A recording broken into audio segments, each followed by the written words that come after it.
The word simple in simple linear regression means that we deal with only two variables. Sometimes we may be interested in doing study of like more than two variables when they are linearly related. So the tool we use is called multiple linear regression. But in this chapter we only look at two variable situations, and that's why we use simple linear regression. The word linear means that the relation between those two variables is a straight line relation. If you have two variables x and y, let's say on x-axis you have a variable like height. So you collect data on height of people, and for those people you also have data y, which is, let's say, weight. Now if you plot a scatter plot, and if those data points look like this, then you can see there is a linear trend, and you can model this data using a linear equation. So that's what is meant by linears when we say simple linear regression. Now sometimes two variables may not be related in a linear fashion. For example, you may have x and y variable which have this kind of scatter plot. So clearly this is not a linear relation, but still there is a relation between the two variables. The only thing is it is not linear. So we can say this is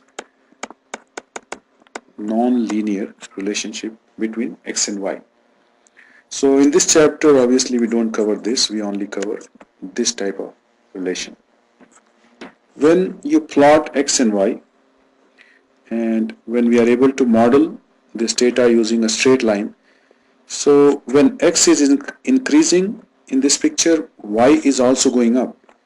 So there is a positive relation between x and y, and we call this relation as positive linear relationship. So for example, for a given price, if let's say x is quality of a product goes up, maybe sales will also go up if y is sales, because people will like to buy better quality products at the same price. So if x-axis is a student spends studying more time for the exams, then y variable could be grades. So most time spent may be related to getting better grades. Or if somebody does regular exercise, so more exercise within a range maybe keeps that person more and more healthy. So x and y in these situations have positive linear relation. One could also get opposite of this, something like this, which means as x increases, y goes down. This also can happen, and whenever you get this pattern, this is called negative linear relationship between x and y. If a student spends more and more time maybe partying before exams, so y could be grades, so grade may come down. So if x is number of defects in a product and y is sales, so obviously the sales may go down as people come to know about the defects. They may not like to buy those products. So negative relation between x and y is like inversely proportional relation. So one goes up, the other comes down. So in these situations, the variable that we put on x-axis is generally called independent variable, and the variable that we put on y-axis is the dependent variable. Now you could also land up in a situation where when you plot x and y, the scatter plot looks like this, almost like a zero. Clearly, when you increase x or y, there is no specific pattern. So we say there is no relationship between those two variables studied. Whenever we are studying relation between two variables, the first thing one must do is to make a scatter plot. So scatter plot will indicate whether you have a linear relation or not, because if you develop a model based on linear equation for something like this, obviously it will not be correct. So first of all, we have to visually see if they are linearly related or not, and when they are linearly related, then only we should use the formula that we are going to use in this chapter. Now there's one word of caution.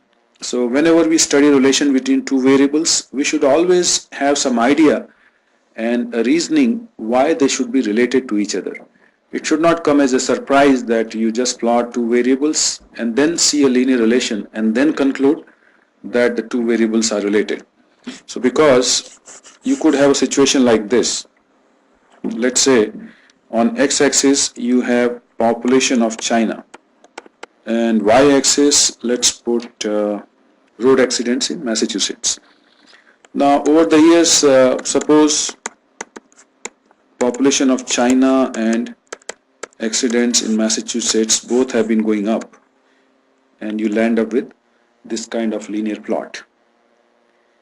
So by looking at those two and then declaring that the two variables are related to each other will not be a correct way to go, because if you think that as the population of China goes up and it leads to more and more accidents in Massachusetts, so somebody may say, okay, we want to reduce accidents in Massachusetts, so what should we do? So maybe we have to work on how to bring down the population of China. Obviously that doesn't make any sense.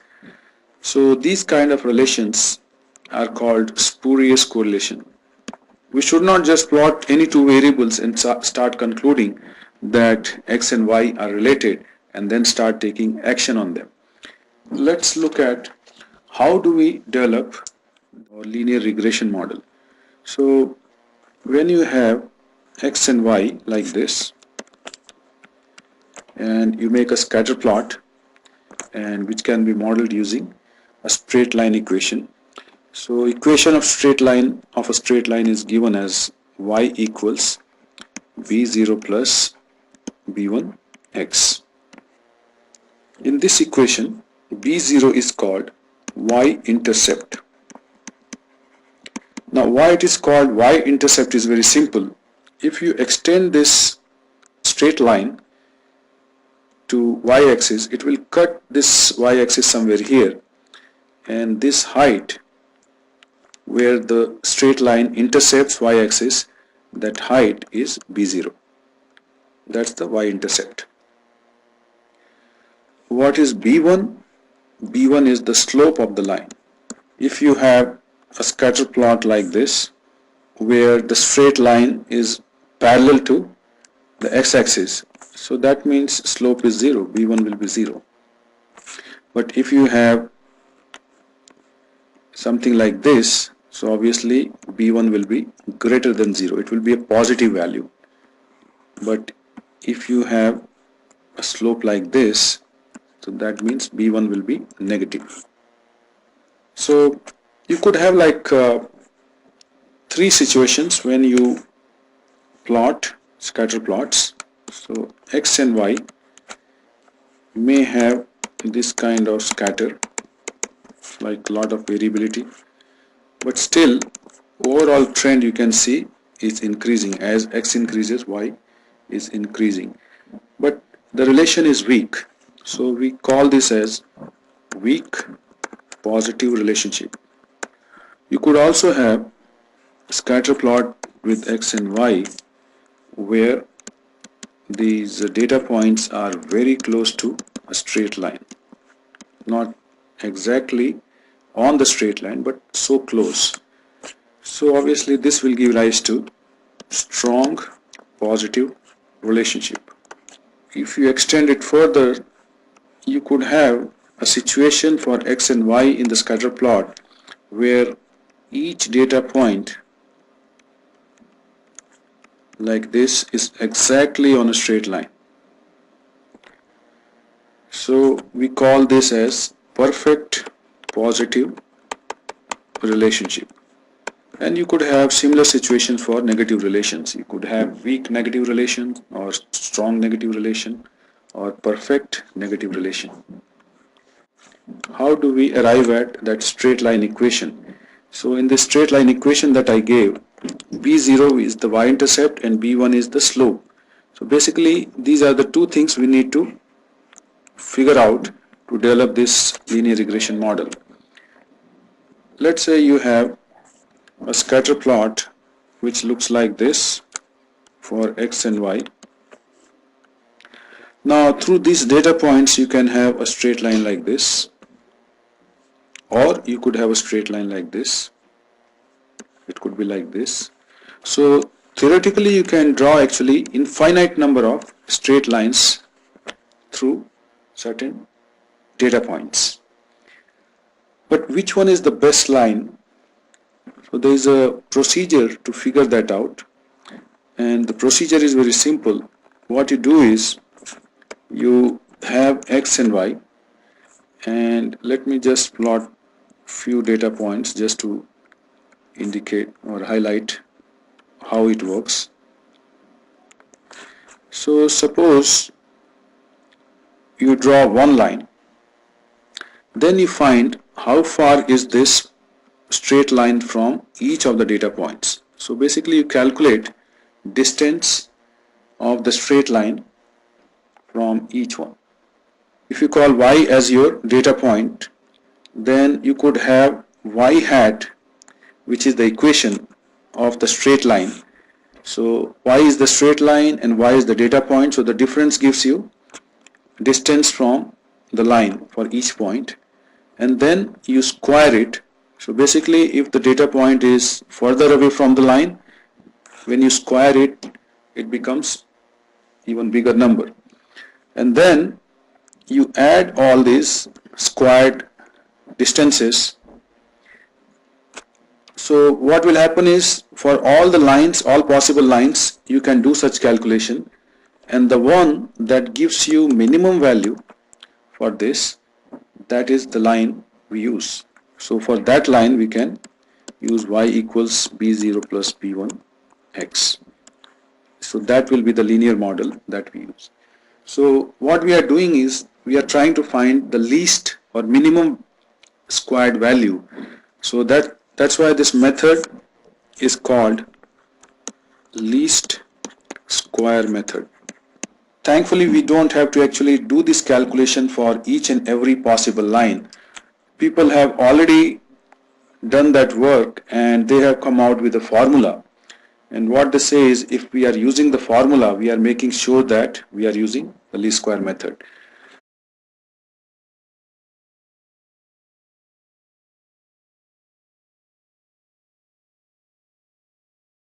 If we say car sales depend on TV ads, so car sales is the dependent variable y and TV ads is the independent variable x.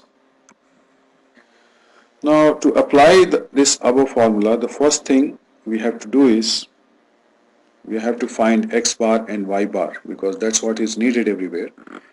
So let's do that. So if you find x bar, you add all x values, divide by 5, you will get 2. So on average 2 TV ads per weekend, and y bar we will get is 20.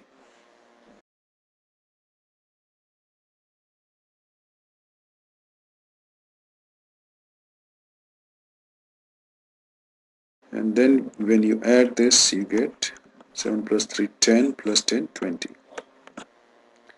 Now actually before we do any calculation, what you should do is, as I mentioned earlier, the first thing before using the formula is to confirm that you indeed have a linear relation, because this formula here is only meant for simple linear regression. It is not to be used if your relation is not linear. So actually that should be our first step. We should make a scatter plot and verify whether or not our data is linear.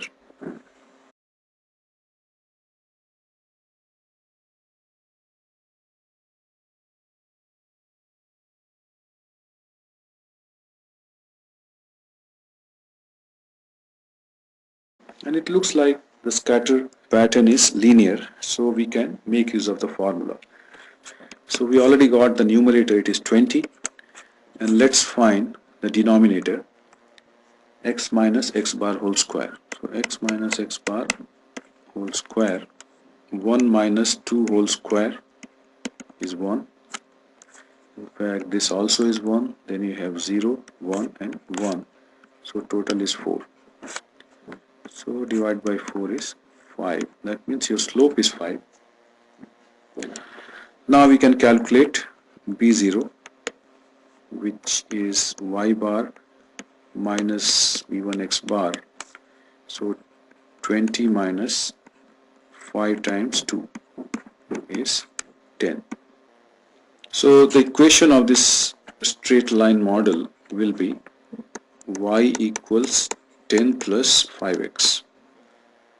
Now what does it mean? So this 10 here means if you extend this line to y-axis, it will cut y-axis at 10.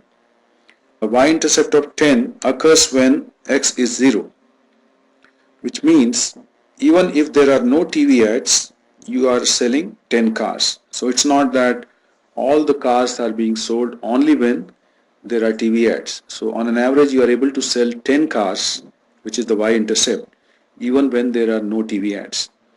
But obviously, number of TV ads increases that sale number by 5. Like every time you change number of TV ads by 1, the number of cars sold changes by 5. So that's the impact of that slope 5. Now how good this model is, for that we need to calculate what is called coefficient of determination. Coefficient of determination is represented as r square, and r square lies between 0 and 1. In fact, if you have a scatter plot like this, x and y, and when you have all the data points exactly on the line, r square will be 1. Like when there is no error around the line, it will be 1. So the formula for r square is SSR by SST. SST equals, which basically this equation what it does is, it breaks down total variability into variability due to regression and variable due to error, which is E. So we calculate this as a total of y minus y bar whole square, this as y hat, which is the predicted value of y, minus y bar whole square. So to calculate r square, you need any two out of these three, SST, SSR, SSE. So let's calculate first this one, SST, which is y minus y bar whole square. So y minus y bar whole square, if we add to the original column, so y is 14, y bar is 20, so 14 minus 20, negative 6, and you square it, you get 36. So this way you can complete this column. So this total 114 is the SST. Now to calculate SSR, because you got SST, so this is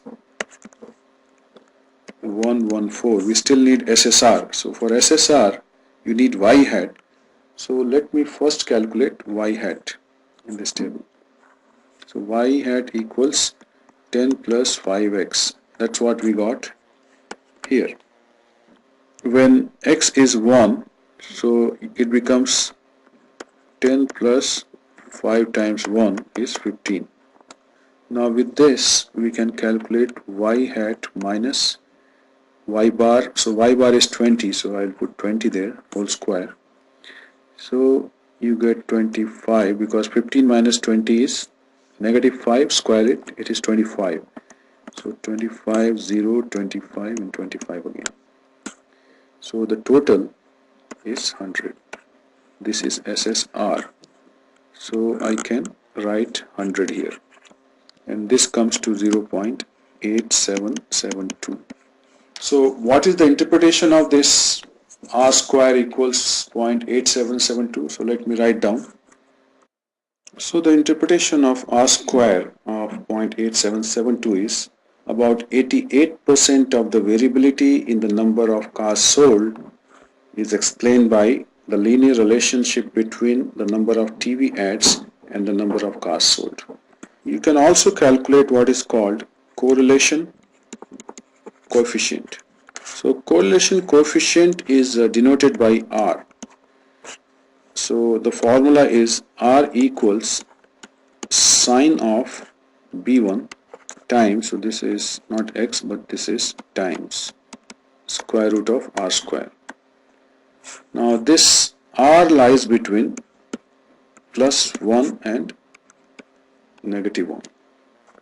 So in our example, your R square, because the sine of B1, like it's plus 5x, so it is plus sine, and then you take square root of 0.8772 and you get plus 0.9366. So this number indicates that the relation between x and y is strong. It is strong positive relation.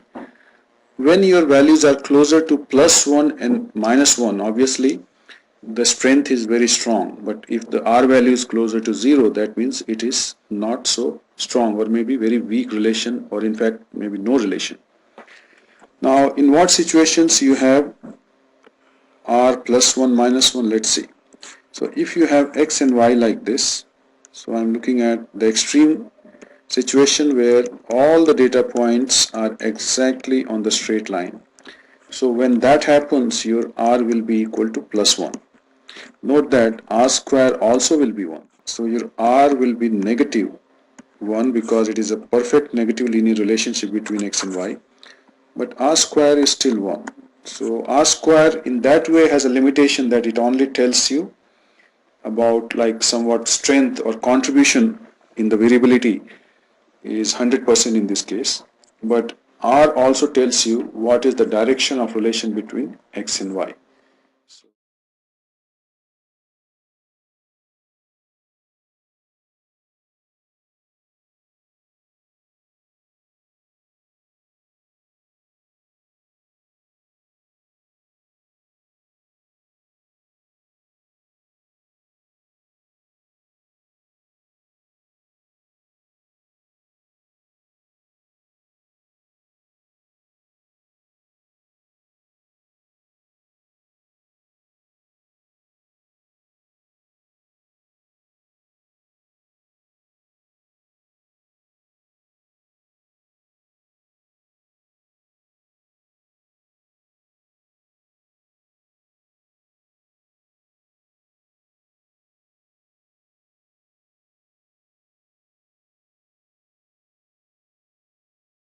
Now let's look at one example where some of the things are already given, like let's say total of x. So this symbol means sum of x is 90. So using this, how do we calculate equation of the straight line and also strength of the relationship, coefficient of determination and other things? To calculate B1, obviously you can do 466 divided by, so if you look at the formula here, so B1 is, you have the cross product sum divided by x minus x bar whole square. So x minus x bar whole square is 234. This should give you 1.991. Similarly, you can calculate B0. So y bar minus B1 x bar. Now how do you calculate y bar? So if you see y bar, you already have a total here. So 17 divided by, 170 divided by 10 is 17. And similarly x bar is 90 divided by 10 is 9. Your equation looks like this. You have 17 minus V1, we just now calculated 1.991, and then times, you can do 9 and you get negative 0.923. Similarly, can figure out SSR because we want to calculate R square. So SSR, so I'm going to use this equation here. So SSR equals SST minus SSE. Now SST is this. So you get 928.02. So using this you can figure out R square, and you should get R square of 0.6471. So interpretation would be about 64% variability in the values of y is being explained by the relation between x and y. Or you can calculate, because you have b1 which is positive, so you have positive and then square root of r square 0.6471 should give you 0.8044.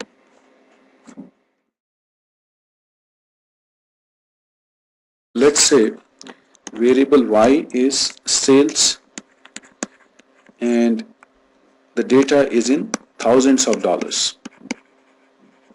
So let's say if it was $55,000, then they will enter data only 55. If it was 42,000, they will enter only 42. Now let's say X is advertising in dollars. Suppose you use the data and come out with the equation like this: y equals 30,000 plus 4x. Now what is the interpretation of the slope here? So interpretation of slope, as we did earlier, was for unit change in x, y changes by 4. For any change in the value of x, like plus 1 or minus 1, the change in y is accordingly 4. But when you talk in terms of sales, then you say that any change in, like $1 change in the advertising leads to $4,000 change in the sales.